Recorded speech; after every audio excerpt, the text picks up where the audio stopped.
Turn now to Speaker of the House, Mike Johnson, who joins us this morning from Baton Rouge, Louisiana. Mr. Speaker, it's good to see you. I appreciate your time.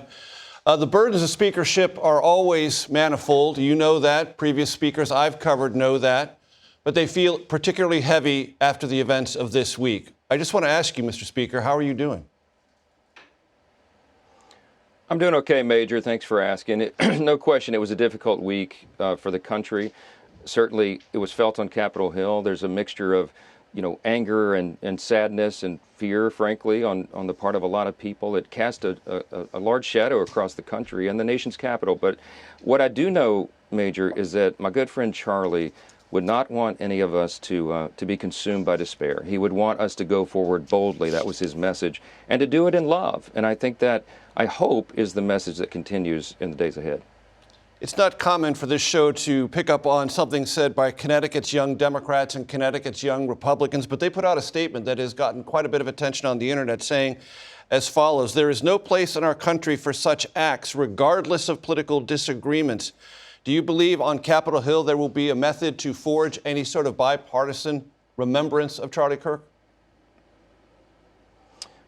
There will be. We had a moment of prayer and silent reflection on the floor on Wednesday within an hour of his passing.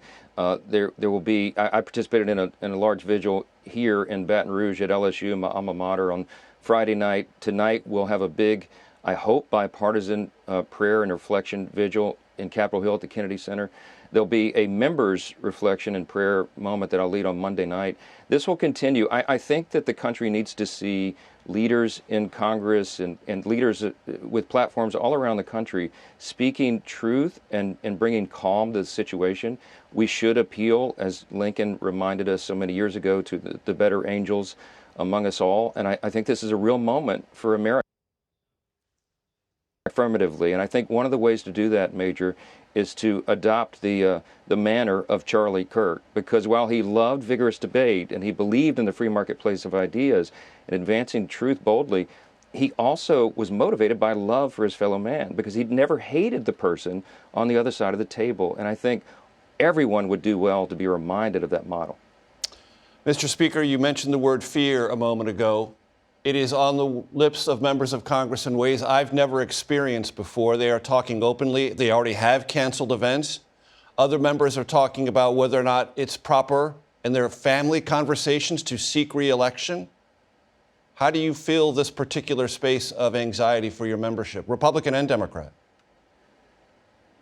Yeah, well, I've been talking with a lot of them over the last few days about that and trying to calm the nerves, to assure them that we will make certain that everyone has the level of security that's necessary, that the resources will be there for their residential security and their personal security.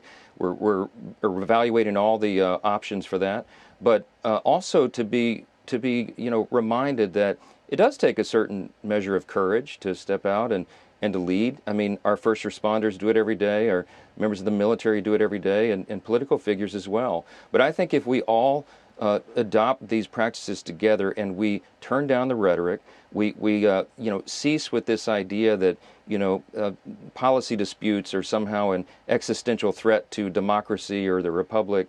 We stop calling one another names. I mean, calling people Nazis and fascists is not helpful. Look, there are some deranged people in society, and when they see leaders using that kind of language, so often now, increasingly, it spurs them on to action. We have to recognize that reality and address it appropriately. And I'm heartened to know, Major, and to see that many of my colleagues on both sides of the aisle are stepping up and saying that and addressing it. I think this could be a turning point, frankly, to use Charlie's term, for the country, and I hope that's true. Would that turning point, from your vantage point, Mr. Speaker, because I know you had a long conversation with President Trump, extend to the White House itself? Well, of course, look, the president knew Charlie very well. He was like a family member to the Trumps. Many of us felt that close association with him, and he admired Charlie's approach to public debate, and you've heard him say that publicly.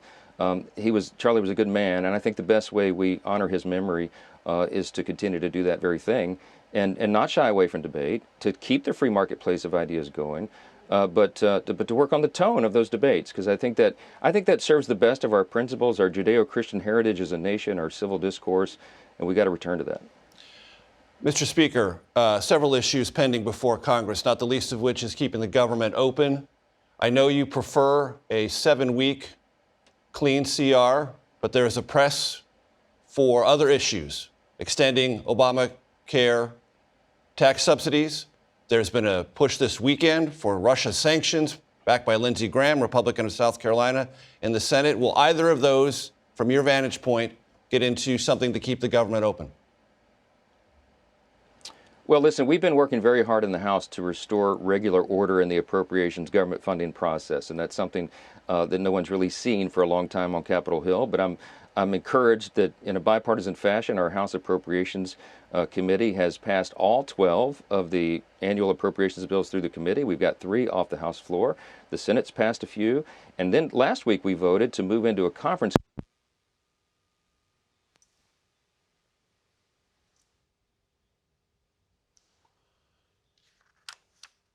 Okay. Mr. Speaker, I believe there's a technical glitch that has forced us to lose your audio. We're going to take a quick break, and we'll come right back to House Speaker Mike Johnson in Baton Rouge, Louisiana, in just a moment. Welcome back to Face the Nation. Because technical gremlins lurk everywhere, they got in between my conversation with House Speaker Mike Johnson. Mr. Speaker, I'm glad to have you back. You were in the middle of answering about Obamacare's tax subsidies, possible sanctions against Russia, and a government funding mechanism. Please continue. Yeah, sorry about the interruption there. Listen, we're very encouraged that we've been able to restore the regular appropriations. Right, but are we going to get this done? Are those 2 other things going to be added to the process, Mr. Speaker? We'll have to see. I got to build consensus around all of it, but I think we'll need a short-term funding measure, a clean CR that will allow more time to figure all this out. And we certainly hope that Democrats will go along on that, because if not, they really have no excuse. If they shut the government down, it would be their unilateral decision to do so. And when Lindsey Graham, Republican of South Carolina, says, as he did this weekend, now is the time for Russia sanctions, President Trump opened the door on tariffs against India and China as a way to create economic leverage to end the war in Ukraine. Where do you stand on all that? Well, listen, I do believe that desperate times call for desperate measures, and I think appropriate sanctions on Russia are far overdue. I mean, I think there's a big appetite for that in Congress, so we're willing to work with the White House and our Senate colleagues in the House to get that done, and I'm anxious to do it personally. Are you waiting for the president to give you the green light, or might Congress act on this on its own volition? Well, Congress really can't do this on its own volition because, of course, the president would need to sign whatever we do into law. So it has to be a partnership. But we've deferred to the commander-in-chief. I mean, the president is a strong and bold leader on the world stage. He has brokered peace around the world in other conflicts in a way that no one before him has been able to do. And so we're trusting that he can use that same force and that same approach to bring about finally an end to this war in Ukraine. Everyone in America wants that bloodshed to end. And President Trump is forcing that, and I certainly. Okay, Mr. Speaker, I'm told that the technical difficulties keep arising, so a bit prematurely, we're going to end our conversation here to spare you and spare our audience from continued mayhem by technical gremlins. Mr. Speaker, I appreciate the time. Thank you for joining us on Face the Nation very much.